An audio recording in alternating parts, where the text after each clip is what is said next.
welcome to the NAPE YouTube site. Now today I'm going to look at school visits under the lens of keeping children safe in education, otherwise known as KCSIE.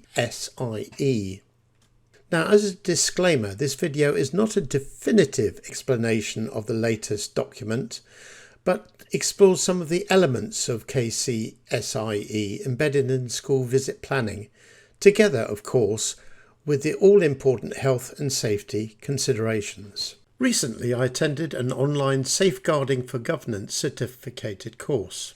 Now, at the time, I was startled, not the fact that the online course took most of the day, but as a reminder to me of what the schools have to have in place in keeping children safe.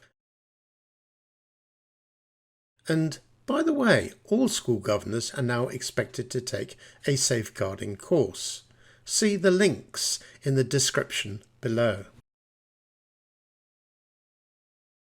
Now, you must be aware that there are actually some changes to the 2022 safeguarding document compared to the 2021 version, which you may be familiar with. The link to the NSPCC and the Times Educational Supplement websites highlights these changes, so I do urge you to have a look at those pages. You may find them quite useful. I do urge you to explore, in fact, all the web links I have put under the description so you can obtain a greater clarity of the legislation and the supporting documents that go with it. I also include some safeguarding in schools course links for governors and staff. When I was taking the training, I did notice that there wasn't any specific reference to school visits. And of course, when children go on school visits, they are still within a teaching environment, but it is not within the protection of the four walls of a school. So it did make me wonder whether additional safeguards had to be put into place. To help me with this, I examined two videos I produced in February 2020.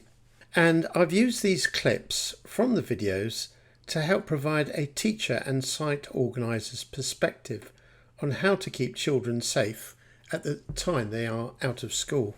But first, why do schools organise educational visits? The teacher in the first video summarised very well why it was so important that children had that opportunity. And because of the staff interacting the way they interact with children, it made the children just enjoy it even more. Because I'm not sure if you're aware of the neurological research of if you're happy, because of your mind producing dopamine and your body making, you can actually learn a lot more. So because they were so happy and they enjoyed themselves on the trip, it meant that we've now made memories for these children that they're going to have for life. And there are other children that were very excited of, we're going to a supermarket without parents? Wow, that's like what adults and grown-ups do. And they were very... So you had a real mix of some children excited about it, some children thinking, oh no, we're just going to go and do shopping. But then when they learnt that they were going on the school minibus, because this cohort haven't been on that yet, it was more about, oh, minibus, yes! So it turned from all of that attention. As some of you may know, a school trip can arouse children's excitement and sometimes, as a result, may disclose to an adult nearby that perhaps not everything is right at school or home. Therefore, volunteers such as parents who may not have undergone safeguarding training need to know that they also have a duty of care and so need to inform the visits leader if that is so. Now, schools have a duty to seek any signs of abuse and/or neglect. This may not be as straightforward as it seems, because as the 2022 document states, staff are reminded that children are not always ready or able to talk about their experiences of abuse and or may not have always recognised that they in fact are being abused. Those signs may come from other sources in helping to build up a picture of a child, which is why school visits can sometimes provide that missing vital jigsaw puzzle piece. Health and safety precautions are an integral part of safeguarding for children. Of course, visit planning cannot be completed at school. it does have to be in conjunction with a separate visit by teachers whenever possible and in conjunction with the venue organisers. In this way, any health and safety concerns can also be addressed. The site organisers, of course, will have their own set of rules and regulations pertaining to risk management regarding the care of children on their site. This is mentioned in the following video clip. There's also the risk assessment the school would have done for themselves, but then our in-store ones that we use for the employees as well as visitors would have fed into that as well. Can you give an example of the health and safety aspect? For example, high-risk areas such as the bakery and the deli counters, obviously you can't go behind the scenes because of the risk of contamination, the risk of injury, anything like that has to be taken into consideration, especially when you're dealing with children. Right. When the teachers have completed their form, their health and safety form, do they send it to you before they arrive? To have a brief look through, You have a quick look to make sure that it accords with what your health and safety like where I can regulations are. take them and things that were okay, because we've got obviously big walk-in freezers which we have to adhere to the rules of how to use that as employees. Obviously I can't then send in a class of 30 children. No, of course you can't. No, that's right. When schools are planning and therefore preparing for a school visit, it will be no surprise to you that schools have their own forms, and these forms comply with their own policies covering school trips, such as health and safety and safeguarding. These are constantly being updated to take into account new regulations, so keep in mind that the document the teacher is talking about was in 2019. Okay, so this is our planning and checklist for a school visit that we've put together as a school. So when it comes to a visit, we have to follow these steps. So why do we need the visit? So the rationale first. Does it link to the curriculum? Ideally, you do want it to link to the curriculum in some way. Then make sure you're aware of the policy and any updates in any education policy that's happened in the school. Then when we then have the trip in mind, where we're going, we then have to make a preliminary visit to the venue.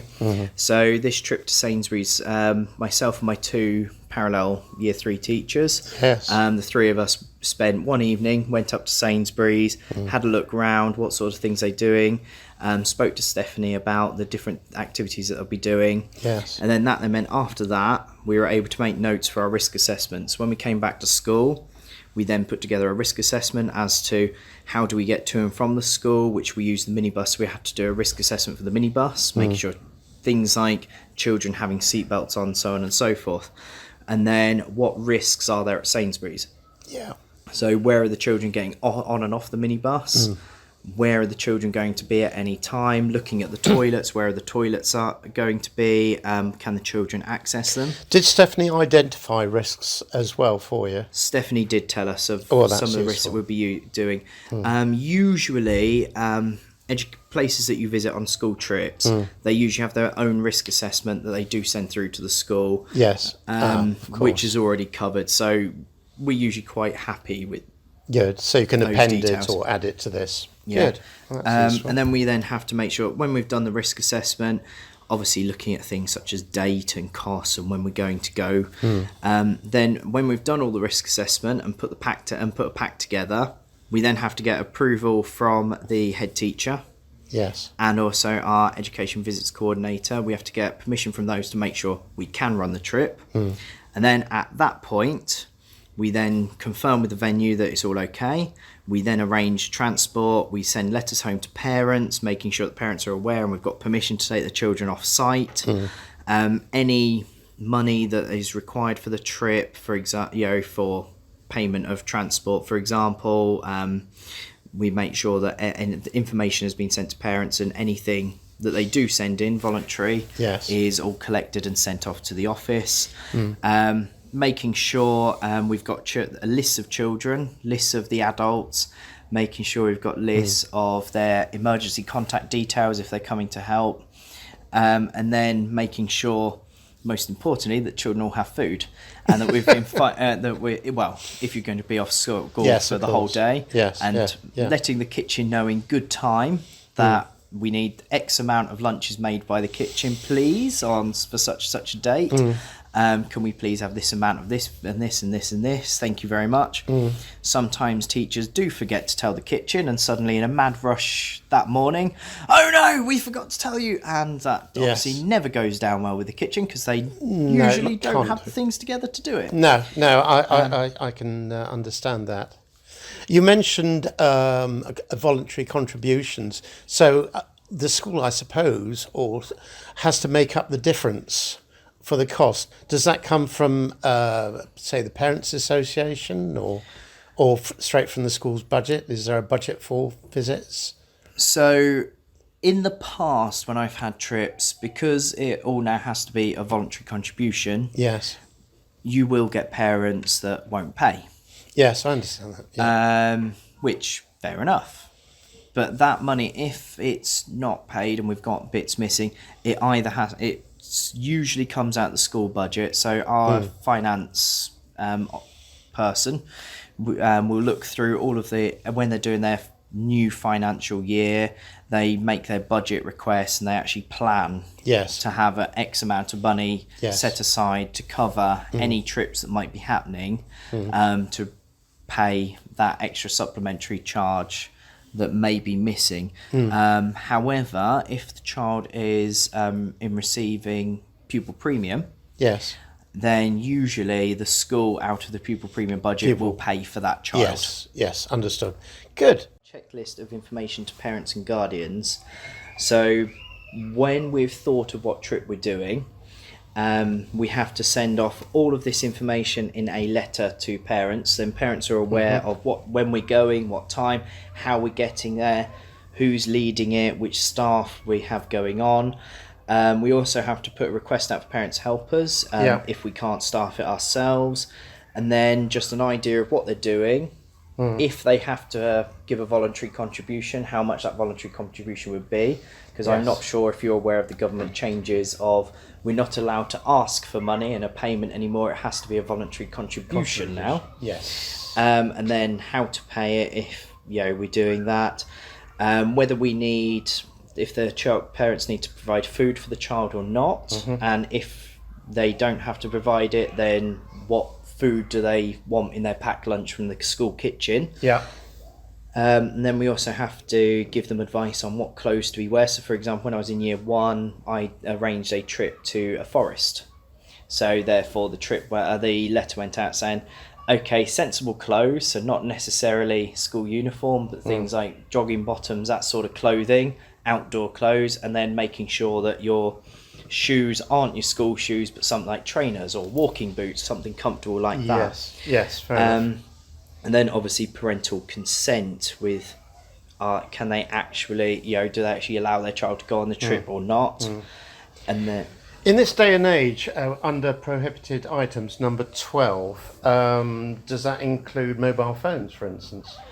Well, being a primary school, the children that tend to have mobile phones, they're left at home anyway.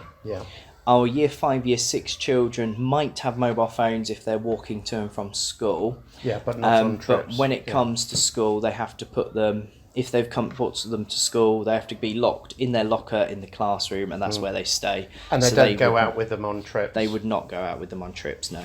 Okay. And the rest seems fairly straightforward. Good. Thank you very much for that. Good.